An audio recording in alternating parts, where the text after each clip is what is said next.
ஓம் சாந்தி. தன்னை அர்ச்சிக்க தான் இருந்தானே என்ற நிகழ்ச்சியில் இன்று நாம் பார்க்க போகின்ற சோமானம், நான் கர்மேந்திரிய ஜீத் ஆத்மா. நாம் மாயை வென்றவர்களாக ஆக வேண்டும், உலகை வென்றவர்களாக ஆக வேண்டும், இயற்கையை வென்றவர்களாக ஆக வேண்டும். அதுக்கு முன்னாடி கர்மேந்திரியங்களை நாம் வென்றவர்களாக ஆக வேண்டும். ஏன்னா இந்த வீணான சங்கல்பமாகட்டும், வியர்த்த சங்கல்பங்கள் என்று கூறுகின்றோமே, அதே போன்று பழைய சம்ஸ்காரம், இந்த ரெண்டையும் அடிமையாக நம்ம ஆக்குவது எதுனா இந்த தேக உணர்வு தான்.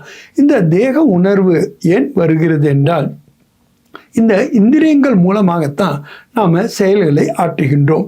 நாம் எந்த ஒரு இன்ஃபர்மேஷன் கூட இந்திரியங்கள் மூலமாகத்தான் நாம் பெறுகின்றோம். ஆக நாம் பார்ப்பதின் மூலமாக, கேட்பதின் மூலமாக, சில நேரம் நம்ம யோசிப்பதின் மூலமாக கூட நாம் விஷயங்களை கிரகிக்கின்றோம். அதனால தான் பாபா சொல்கிறாரு, முதல்ல நீங்கள் கர்மேந்திரியங்கள் மேலே வெற்றி உடையவர்களாக ஆக வேண்டும். ஆக கர்மேந்திரியங்களுக்கு நீங்கள் அடிமையாக ஆக முடியாது. ஆனால் நாம் ரொம்ப சர்வ சாதாரணமாக சொல்லிவிடுவோம், என்னுடைய நேச்சர் இப்படி, என்னுடைய சுபாவம் இப்படி, என்னுடைய சன்ஸ்காரம் இப்படி, அதனால் நான் என்ன பண்ணுறது, என் சன்ஸ்காரமே அப்படி இருக்கின்றது என்று கூறிவிடுகின்றோம். ஆக நாம் நம்மளுடைய சன்ஸ்காரத்தை குறை கூறாமல் அவற்றை வெல்ல வேண்டுமெனில் முதல்ல கர்மேந்திரிய ஜீத்தாக ஆக வேண்டும். அதுக்காக பாபா பல யுக்திகளை நமக்கு சொல்லி கொடுக்கின்றார்.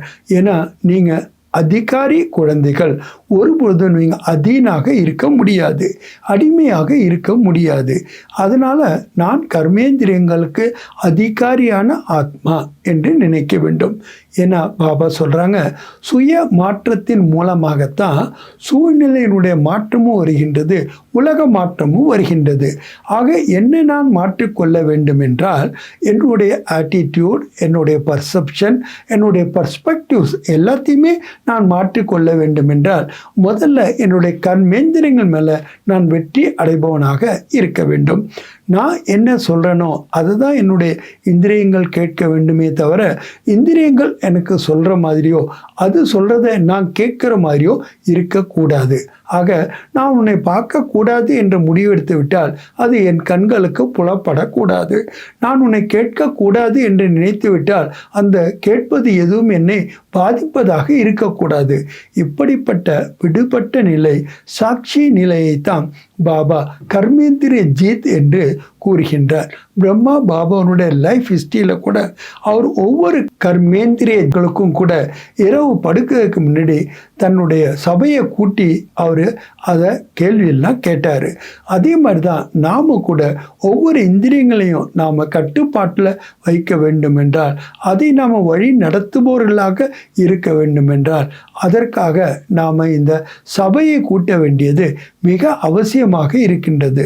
இந்த பயிற்சி நமக்கு முக்கியமானதாக இருக்கின்றது. நாம் யோசித்து பார்க்கணும். பாபா சொல்கிறாரு, நீங்கள் யார்? ஈஸ்வரிய சந்தான், ஈஸ்வரனுடைய குழந்தைகள். நீங்கள் யார்? மாஸ்டர் சர்வ சக்திவான். நீங்கள் யார்? மாஸ்டர் கிரியேட்டர், மாஸ்டர் படைப்பவர்கள். அப்படி இருக்கும்பொழுது நீங்கள் எப்படி உங்களுடைய இந்திரியங்களுக்கு அடிமையாக ஆக முடியும்? ஏன்னா இந்திரியங்களுக்கு அடிமை ஆனதே நம்ம துவாபர யுகத்திலேருந்து தான். சத்தியுகம், திரேதாயுகம் ரெண்டு யுகமும் கூட நம்ம இந்திரியங்களுக்கு ராஜாக்களாக தான் நாம் இருந்திருக்கோம். ஆக கல்பத்தில் ஒரு பாதி கூட நாம் அப்படி தான் இருந்திருக்கோன்னா மறுபடியும் அதே ஸ்திதி அடைகிறது நமக்கு ஒன்றும் எந்த கஷ்டமுமே கிடையாது.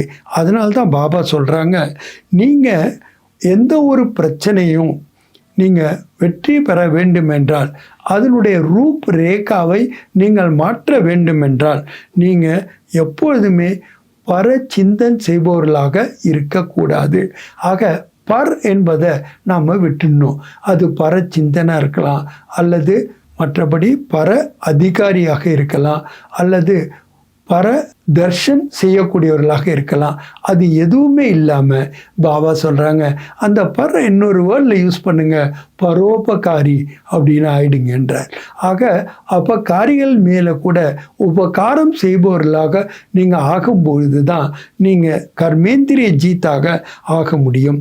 ஆக நான் என்னுடைய சொரூபத்தில் நிலைத்திருப்பதின் மூலமாக கூட சத்தியமான அந்த ஞான சொரூபமாக நாம் இருக்கும்போது இந்திரியங்களுக்கு ராஜாவாக ஆகும்போது தான் நாம் மாயையை வென்றவர்களாகவும் உலகை வென்றவர்களாகவும் ஏன் இந்த இயற்கையுமே வென்றவர்களாக நாம் ஆக முடிகின்றது.